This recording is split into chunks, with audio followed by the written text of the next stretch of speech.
HTL's live play, so we're all going to get our... except for Greg, who is here to join in the conversation, you'll watch me and Syrin get our butts kicked while we try to do it, or attempt to play Tribes Ascend. Yeah. And the conversation will end up revolving around free-to-play and microtransactions, so what better way to do it than be playing it? Right. Now, wasn't there another Tribes game before this one, like way back? Tribes Vengeance, Tribes 2, and Tribes, Star Siege, Earth Siege. When did Tribes come out? 90... The first Tribes? 99? No, 98. Okay. Then you had Tribes 2. Yeah. Then you had Tribes Vengeance, which was interesting.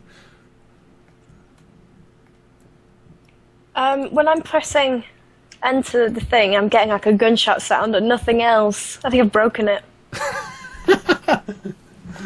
Is it saying something along the lines of join queue or something? It brings No, it's just nothing. Maybe you should be the team leader. Hold on, leave party. Oh, you've left the team. Oh my god. I knew you'd be left alone. Friends. Actions. Come on, highlight. It's because she's not in a game. I need to make a team play now. Create party. Members. Nope. Invite members. Sorry. Oh, yay. Join queue. Team deathmatch. Nope. Oh, yeah. Woo! We're doing team deathmatch instead, I guess. So. Searching for a match. How exciting. No, we are going to probably get our butts kicked, HTL community. Yeah, I don't play first-person shooters. I'm sorry. I'm sorry for you all. I'm sorry, parents. Oh, please. But, okay, so let's see. Oh, wow. So what kind of microtransactions does this guy offer? They do. This guy, this game. This fellow right here. This game is a mix. Oh, I don't know what to pick. Juggernaut, why not? This game is Tribes Ascend is a mix of pay to win on top of depending on how much time you want to put into the game. So it really does depend how much time you want to put into the game in order to, win or whatever. Does it also include the model where, like, if you could play for 50 hours and then earn this really good gun, or if you just give me $2 right now, you could just have this really good gun? Yeah, pretty much. You can. Yeah, it's pretty much what it is. It's you can spend X amount of money for. It's kind of like Diablo in the real world auction house. Oops. I'm really bad at this game.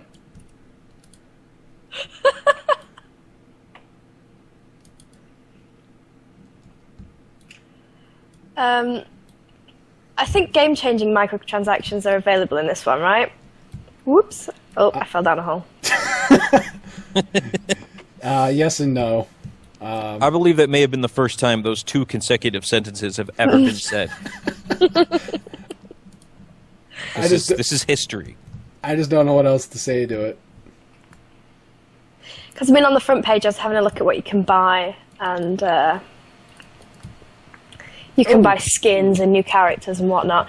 But, I mean, are those characters, like, really overpowered or something? No, they seem to all fit a specific role. I ended up actually doing the microtransaction just to see what it was.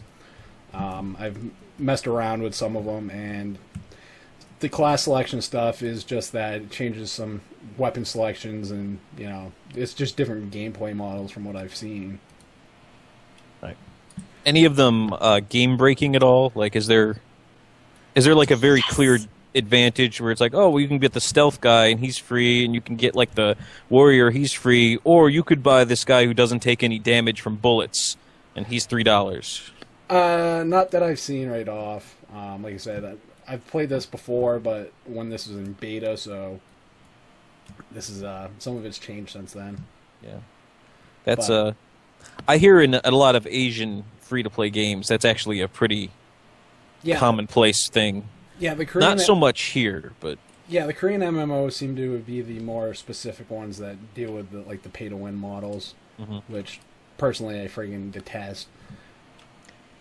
It's pretty borderline evil, even for just what we do here. I mean, like a lot of the farm quests or the Farmville and City Quest and every other Facebook invite that I get 4 times a day. Yeah.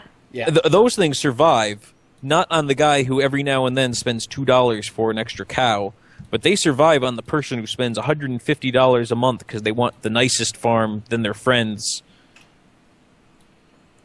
I mean, I don't get it really. Do people kind of spend big money on microtransactions, or is it exactly kind of how it seems, where if 1,000 people spend $1, that you've got $1,000? You know? I mean, there's a little bit of that, but for a lot of the different models in the market and some of the different lectures that I've been to, they say that the clutch money in the microtransaction market are the power users, the people who drop significant amounts of money, more so than they would expect. Like you do free to play because you understand 90% of your people are going to play for free, but you're hoping that 10% are your power users who are doing enough money to make up for the others. And that's where the real money's made, is these people dropping 150, 300. There was that big story a couple years ago where the kid playing Smurfs Village dropped like $2,000 on Smurf berries. Wow, goodness me! And is this people, do you think, not realizing how much money they're spending because it's just $2, just $3, and you know. It's $2, it's $3. You don't think about it, and there's it's a certain endorphin rush. It's based on a very clear psychological model, which is why I say it's borderline evil. It's not just like, well, we did it and it happened to work out. Like, this is psychologically proven that people getting that kind of instant satisfaction, they almost get like a mini high just from doing it. Like, well, just $2 and now I got this, and now I can do all this with it, and it's great, and $2 more and this, and $2 more, and maybe I'll get the good gun. And it almost becomes a borderline addiction. Wow, that's incredible. I mean, my experience of microtransactions, or kind of mini transactions that do change a game a little, have been within World of Warcraft. No hating. And even games like The Sims. So like in World of Warcraft, you can buy pets and mounts in the Blizzard store that you can use in-game. So far, it has no effect other than cosmetic. However, if you're a bit of a collector like me, it's kind of annoying. Because I cannot spend £5 on... I've paid for the game. I'm not going to do it. And it annoys me that I can't complete the collection because I refuse to do it. And then in The Sims 3, they've just introduced the Sims Store, which is in-game... Well, the Sims Store's been going for a while, but it's now in-game. So you can buy new items and clothes and hair and all that kind of thing. And you used to have to go to the website to buy it, and then you install it into your game. And now it's straight in-game. So as soon as you say you're creating your sim and you have your list of hairstyles, at the top 3 will be Sim Store hairstyles, and you can just click on and press OK, and you've bought them. And you use that buying like Sims Credit or whatever it's called. But I find that a little bit frustrating as well, because after paying 30 to 40 quid for a game, you're like, come on, shouldn't it have all the stuff in it already? But that doesn't upset me quite as much, really, because it is cosmetic and, Right. But it's not entirely necessary. Yeah, they're trying to get... You see, you're not the intended market because you're thinking like, well, I already paid for this. I don't want to have to do this. I'm not going to. But you're not the audience. Their audience is the person who cannot let this content be out there and not available to them, and they have to pay for it. While you might be annoyed in World of Warcraft, they're targeting the people who define themselves in World of Warcraft. And nice interception. Sorry. They define themselves in World of Warcraft, and so they have to get them. it's a need, and that's why. I mean, that's a lot of the ethical problems with the models, that when you get these power users, well, you can't expect the company to say, hey, this guy spent a lot of money. We should probably cut him off, because you don't know where he's coming from. This guy could be some filthy rich millionaire who just really wants the nice farm or just really wants all the mounts, and who are you to stop him from buying something in a free enterprise economy? But on the other hand, sometimes you get people, and this is a serious problem for them. But you don't want to stop him because he's paying the bills right now. Yeah. I do find it unethical. And the particular place where I find it really distasteful is in kids' games. So a lot of the little mobile games, I know adults play them, but I do feel like the market is children. And you must have heard stories, in your local news at least, of people whose children have been playing on their iPhone, the adult's iPhone, and have racked up these massive bills. To the kid, it's just, you hit this button, you get more, whatever, and so they do it. Then they don't understand. And the problem is with these kids' games is that kids don't necessarily have that function in their head that tells them, I don't actually need to collect them all. Yeah. I've seen it a lot with my nephews. I've bought 2 different nephews the Skylanders game, and I do it because I'm a good uncle and I buy them the games that they want to play, and I can play them with them and it's fun. But on the other hand, like, if you're familiar with Skylanders, you buy the game and then they give you these 3 little avatars, but then you go to the store and you purchase more avatars that you put on the portal, and then you can play as that guy you just bought. So there's like 18 in all, and you only get 3, and then I'm sitting there with my nephew, and he's immediately going, I need this one, and this one, and this one, and I just turned to his parents, I'm like, well, that's all you. I just bought him the game.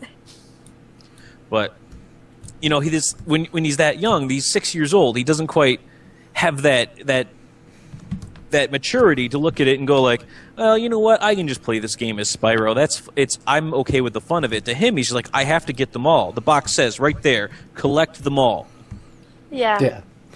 I was going to say, who was the last one that I heard about? Was something like someone racked up like $6,000 on their AT&T bill just from their kid from the in-app purchases and stuff. It's crazy. I've heard a lot. The Kindle Fire in the early days had a lot of these reports because there was no password protect. So kids were getting right into their parents' Amazon accounts to buy a lot of the apps that it was advertising for them.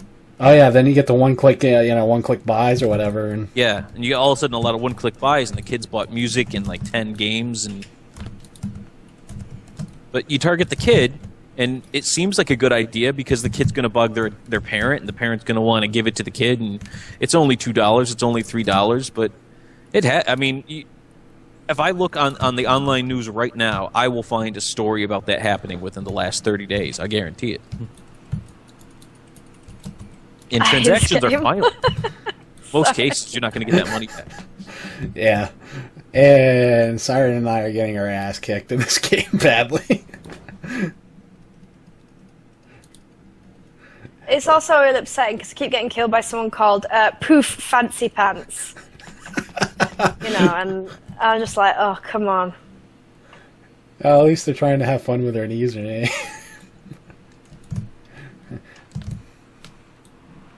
Is there any chat function in this game? Yeah, I want to say it's hit tilde. To be honest, I prefer it when there's not, so people can't yell at me for being a noob. Well, I haven't heard anything. You're so shit! I haven't heard anything yet, so I wouldn't worry too much about it. Oh! I'll tell you, the day I disabled my Microsoft Xbox Live chat, my life became so much more pleasant with online gaming.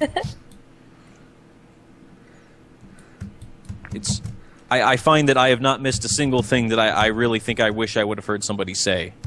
And that's such a shame as well. When it's like that it's just more pleasant if you don't talk to anyone in a game that you're playing with other people. Right. I've been called about every single racial slur under the sun. And at least, 3/4 of them didn't actually necessarily apply to my specific race. But I was just called them anyway. Yeah, I mean, and that's the thing with racism. Really, they just pick a race, and it doesn't matter. They kind of lose all sense of what they're saying, I think. Yeah, and it's usually these punk kids who talking tough. Yeah. There was that story, I think 2 years ago, where that guy in London actually tracked down the kid who was also in London, who was talking trash to him, and stabbed him in the chest. Oh my and God. while I can't condone stabbing a kid in the chest, I can certainly understand it. I don't condone it. You should never stab a child in the chest. However, I can understand the course of events that could put you in the mindset to want to do that. But don't ever stab a child in the chest. You heard it here first. That's right. Oh God, my mouse is so shit for FPS games. It's like steering a ship. You have to notify it, a couple of seconds before you want to turn. It's terrible. So when you play Mass Effect, do you mouse and keyboard it? Pardon? So how does that work out? Oh, a little bit laggy. I was going to say mouse and keyboard is really not that bad. I know for Mass Effect 1, because I played that across 2 systems. I was Xbox-less for a while. Long story. I played that on the PC mouse and keyboard, and I thought it played much, much better. But for Mass Effect 2, I actually found that the mouse and keyboard kind of left me a little confused and disoriented, and I preferred the controller. And then I haven't... Mass Effect 3 I only played on the Xbox, and I will probably not be getting for the PC unless somebody hands me a free copy and says, here.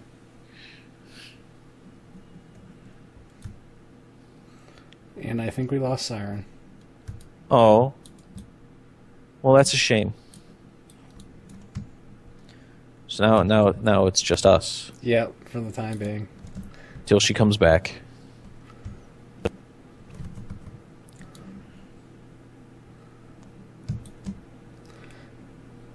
Well, if there's any listeners out there from the Buffalo area who are Bills fans, I'm really sorry, man. I'm really sorry about this game. You guys, it looked so good for you in the first half.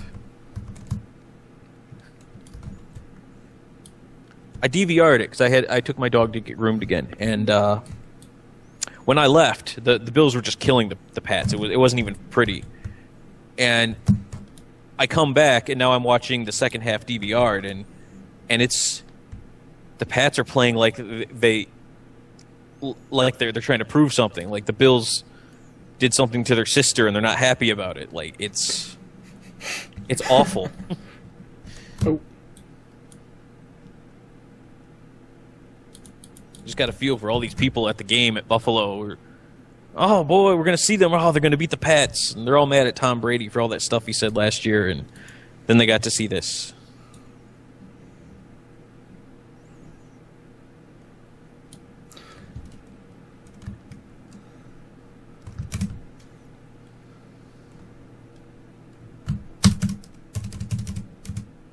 Victoria! Wow, so Yeah. I feel like we have to fill the space with something now since there's only 2 of us. So these stupid microtransactions. Yeah, I'm not a fan. I mean, I get it in that you need to get people in your game, Yeah. and free is an easy way to do that. But I don't like the idea of, but if you want to start giving us money, it'll be better for you, and you'll have a better experience. And doing it when you know full well that your real bread and butter are the power users, the people who are spending more money than they really have. You know, it's nice if you get 1,000 people to spend $1. You know, that's a nice thing to have happen, and probably a little bit easier than getting 10 people to spend $100. But you know, ideally they don't want 1,000 people to spend $1. They want 1,000 people to spend $1,000. Yeah, I know. You know, and that's what they're hoping on. They're hoping to create an addiction almost to a game. Yeah. And that was a really dangerous part as I started reading reports and listening to lectures on it, is that it really does. Like the whole model taps into a very addictive, very immediate satisfaction, endorphin releasing response on the part of the player.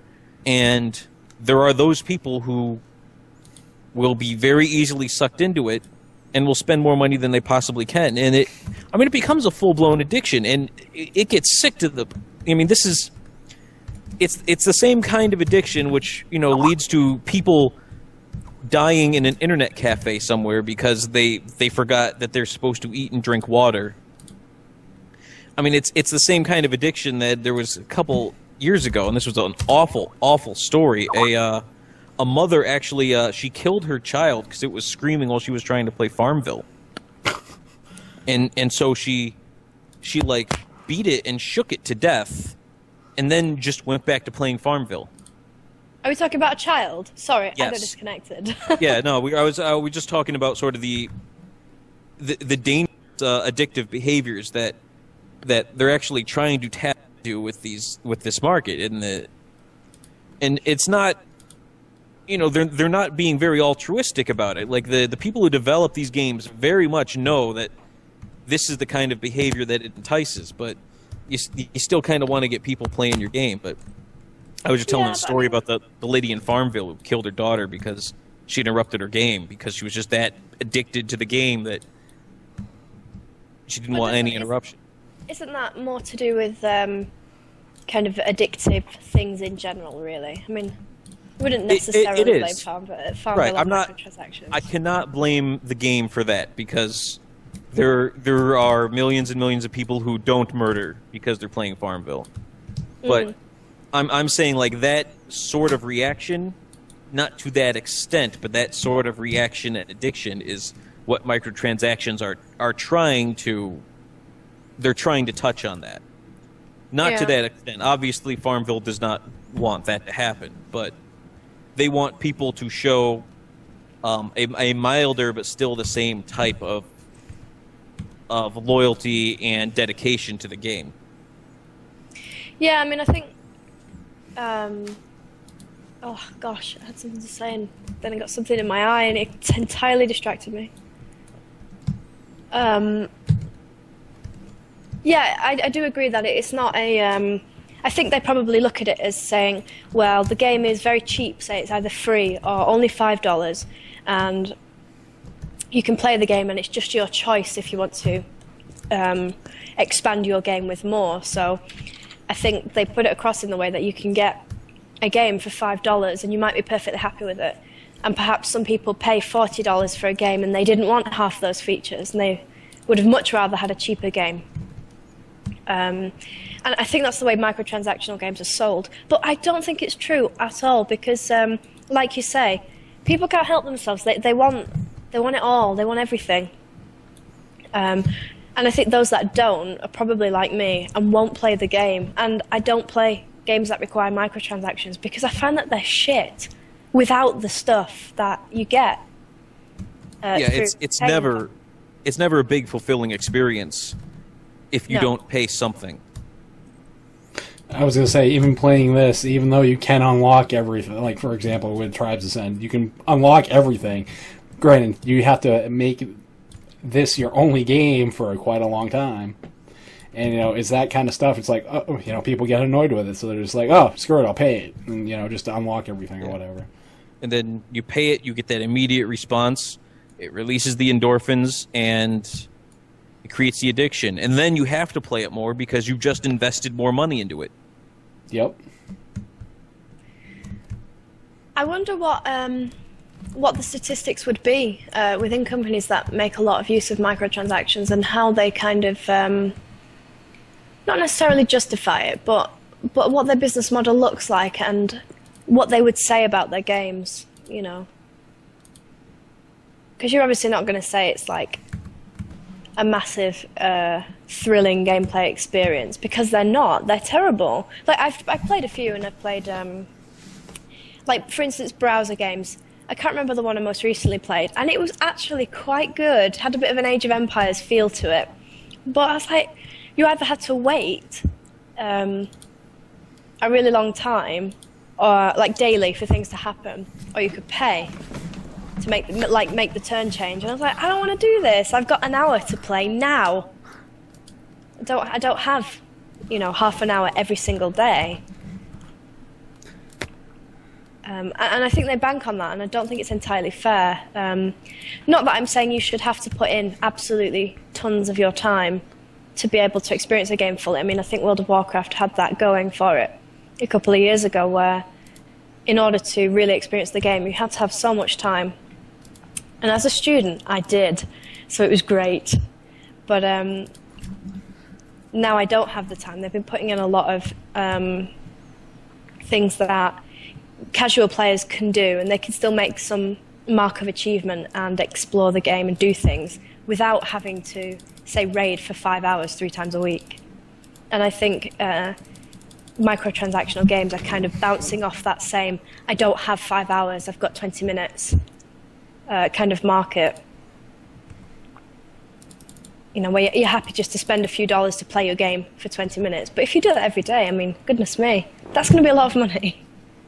Yeah, I mean, it just seems like it's a way to suck people into playing the same game.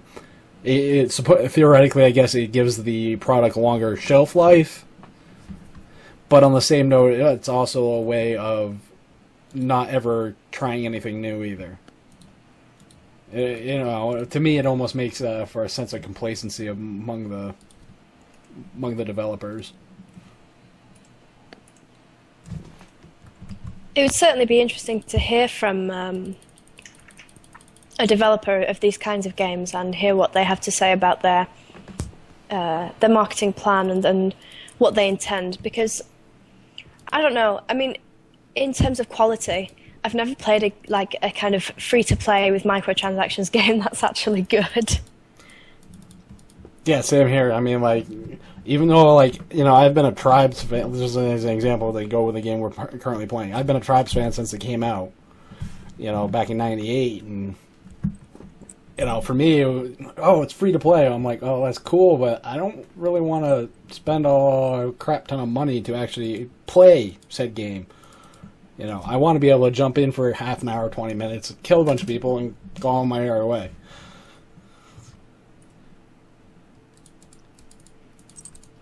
Yeah, I imagine it's probably hard to get a lot of investment funds for a free-to-play game with that model, just because there's a lot more risk there than there is otherwhere. Like you could very honestly, it's a real possibility that you release this game and then nobody microtransacts, and now you have nothing.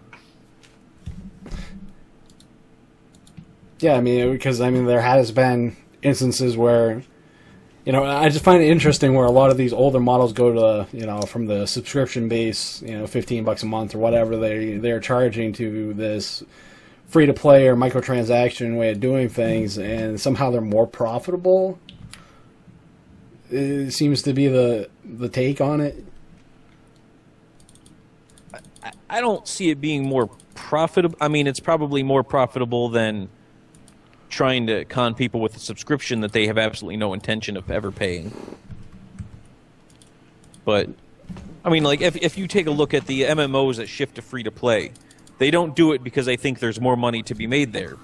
They do it because they can't make that money in a subscription-based model. Yeah. I promise you right now that if Star Wars The Old Republic or... let me think of some other ones that have done this recently. DC Universe Online, City of Heroes, Champions Online. If these games were having enough month-to-month subscribers that they were covering their bills and still billing a profit, then they wouldn't have shifted free-to-play. There'd be no reason to. Yeah, absolutely. And when they try to justify it, it's kind of embarrassing. Right. I feel it is anyway. Yeah. That whole... oh, yeah, well, we're going to do this, and we actually think we're going to make more money. Because that's why you didn't do that from the start, right? That was your business. With Lord of the Rings Online. Yeah. I tried that. Didn't like Conan Online. Yeah, Conan. How did, what was that game we bought? Oh, what was it called? It came out maybe maybe 4 years ago. MMO. It was the WoW killer. They're all the WoW killer. Rift? No, it was like Conan. It was a bit like it. It was a kind of medievally style, lots of barbarian-y thing. I don't know. Yeah. The artwork was cool anyway, and I got some artwork with the game and stuck it up on my wall because I was a loser. But rubbish. The game was not that good. There's no such thing as the WoW killer. I think sooner people learn about it. Yeah, and I don't know if WoW is just the right game, the right time, and people don't want to change. And obviously WoW's subscription is slowly kind of drifting off. However, you'll notice WoW's never been free to play. That's true. It's free to play up to a certain level and for certain areas, which I think is just smart because it's a very polished game, and so that's just to get you in it. So I have no issue with that. But it just never I was a City Heroes player when WoW came out, and it just hit that right note because I remember just the day WoW came out, the servers just cleared, and it was a ghost town in City of Heroes from that moment on. Yeah. Also came out the same time as Matrix Online, but that did not do as well as WoW. Oh, Matrix Online, the game that went away because of Sony buying it. Really? Sony. I was really pushing for them with DC Universe Online. I really was. I actually got a chance to play a pre-alpha version of the game. Wow. And I thought, wow, this is actually pretty tight. I can't wait to see what happens when they put work into it. And somehow, the actual real game was worse than that.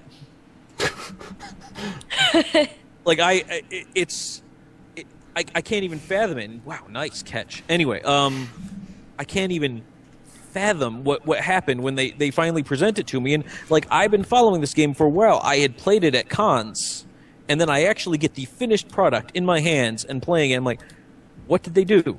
We took 2 steps back. I kind of felt the same way with the Old Republic. I played the beta, and I'm a Star Wars nerd as it is. So I was like, oh, I hope they don't fuck it up. And I was like, oh man, it's good. It's so good. And I think the beta was just before Christmas. Yeah, it was. It was in November or something, wasn't it? And I loved it so much. And I was bought it for Christmas. I couldn't believe it. And I was like, oh, because I couldn't really afford it. So, installed it, was playing it. And I don't know, it just lost some of its charm. And I'm not sure why. And I think ultimately, I stopped playing it after about a month.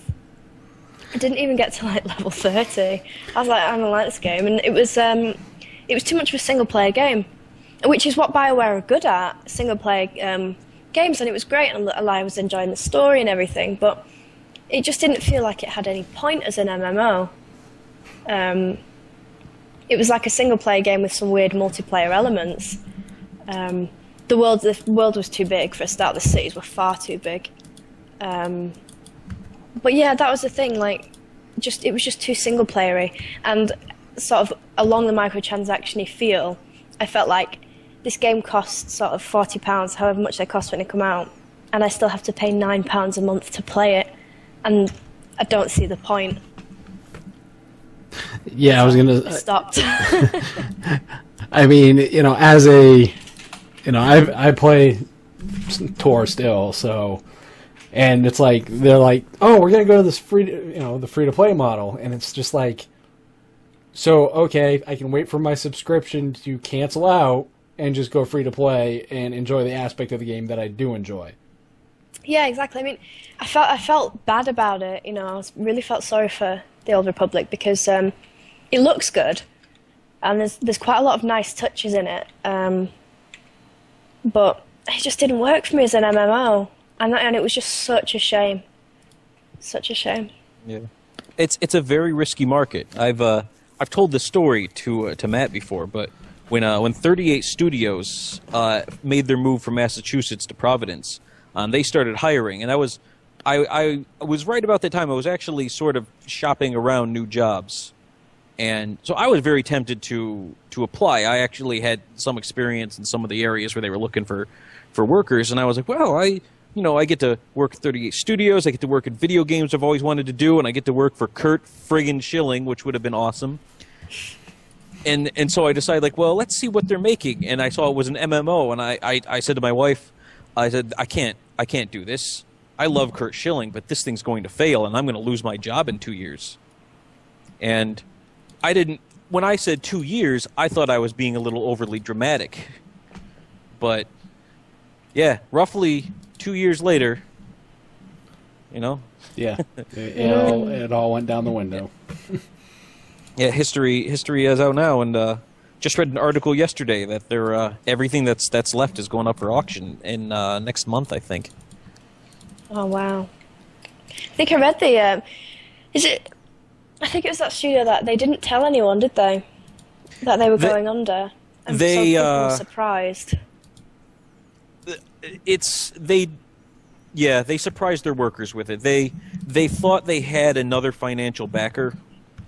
It's very political, and me, like, kind of living in the area, like, I sort of know a bit more than most, but it was very political in that the governor of Rhode Island was not the governor that gave them the initial tax incentives, or the initial, I should say, loan incentive. And so he didn't really want this to do well because he fought it, and he thought it would be a very good bullet point for his political career as, see, I said this wouldn't work, and it failed.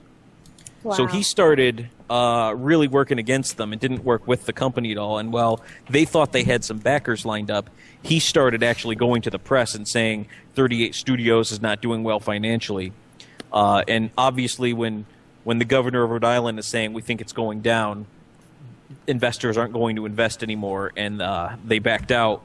And so what they thought they were going to get is they thought they were going to tell their employees, hey, listen, we're working on this, we're going to get some investors, and we're going to get you your paychecks. And when everything completely fell apart, then they had to tell their employees, sorry, not only are you not going to get your paychecks for the last month, but tomorrow you've been laid off and you're not going to have a job.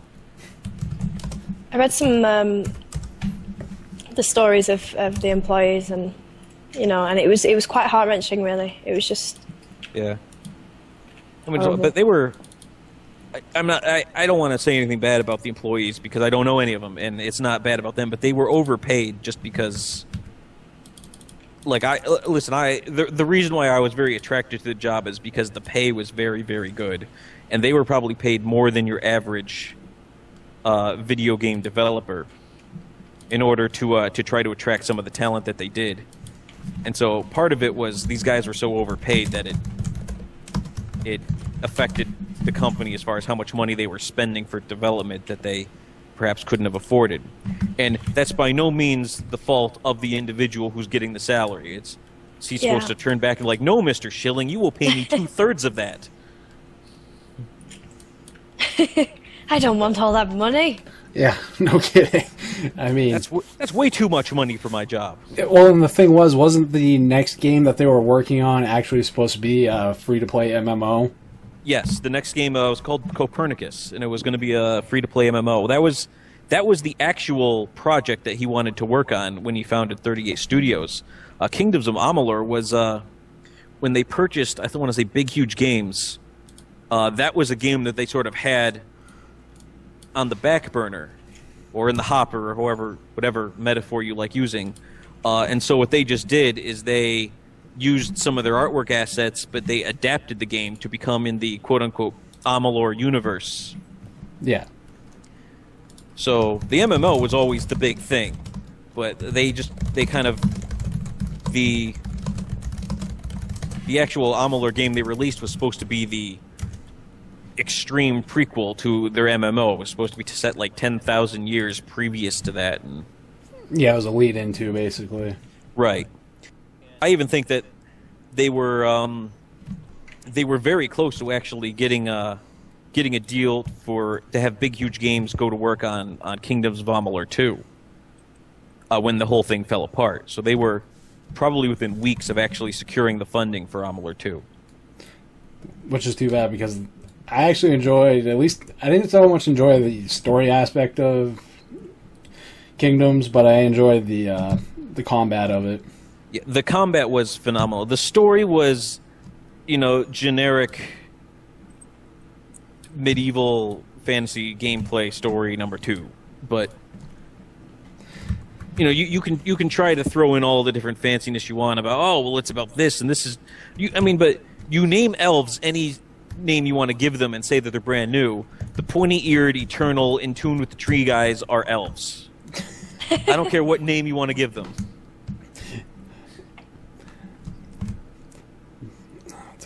Holy shit.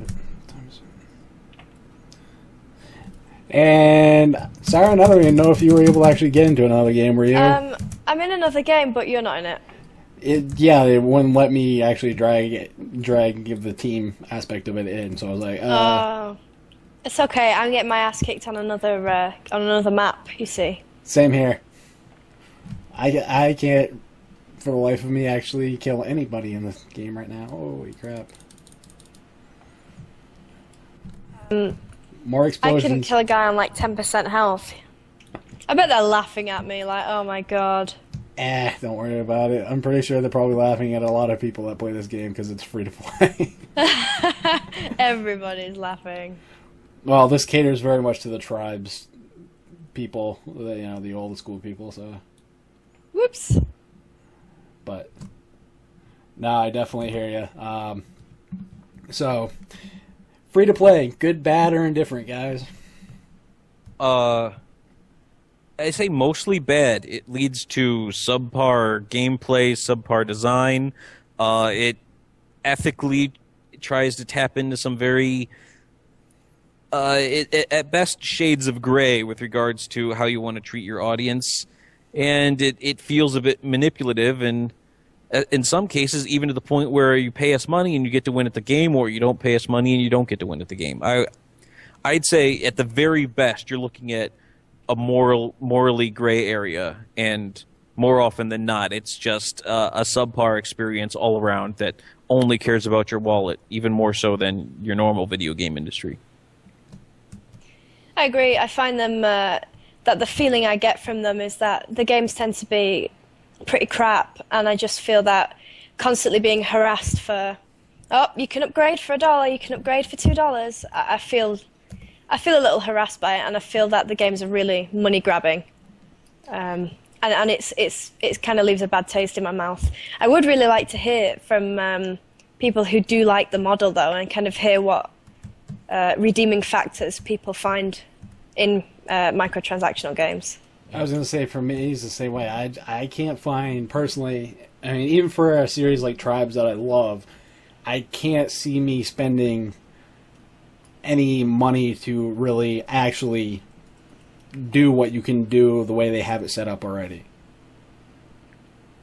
I mean, like, they have it so you can pay to unlock stuff, but it's like, why bother if you can unlock everything from within the game?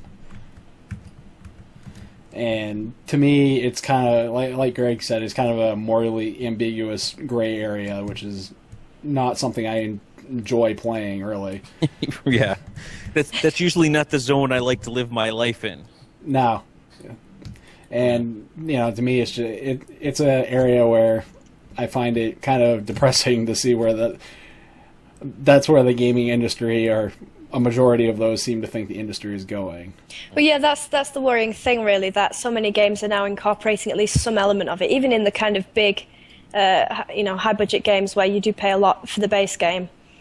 So I would really like to hear what people think. So there must be a market for it, and I'd like to hear people say, no, it's really good because of these really good reasons. Yeah, I mean, and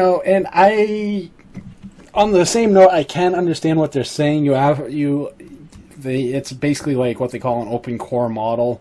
You're offering your product for free, but you're adding extras to the core product at a price. And I get that, but on the same note, it's just, you can pay what you want, but you feel like you're not getting a complete game in the same process. Yeah, exactly. And I mean, for me, that wouldn't... Oh, my team wins. Yes. Oh, you suck. My team just getting his butt kicked. Yeah, I don't feel that, you can pay to have as much or as little of the game as you want. I don't think that's a good enough justification to kind of combat the problems, that Greg has so articulately articulated. Well, thank you. Yeah, exactly. So from the three of us, it's basically, at best, a morally ambiguity within the gray area spectrum. So, what's the community think? That's pretty much it for this first edition of the Let's Play. Hopefully more people will become involved next time. Join us. Excuse the Children of the Corn reference. Wow. Could you have gone more creepy with that? I feel like we could have gone more creepy. No, I was going for enticing. That was not No wonder I'm enticing. not married. That was the join us that I would hear like from the people in the back of a van. Join us. No, thank you, sir. That was definitely downright Stephen King creepy. Yeah, that was. Must try harder. Yeah, that was not the least bit enticing. That was the I'm going to wake up missing a kidney. Join us. But so that's it for this episode of the HTL Let's Play. We'll probably try doing one about once a month right now, just to keep content going. But hopefully we'll get some more in the community. I want to thank Syrin and Greg for joining us. Yeah, it was fun. So, all right, that is it. HTL community.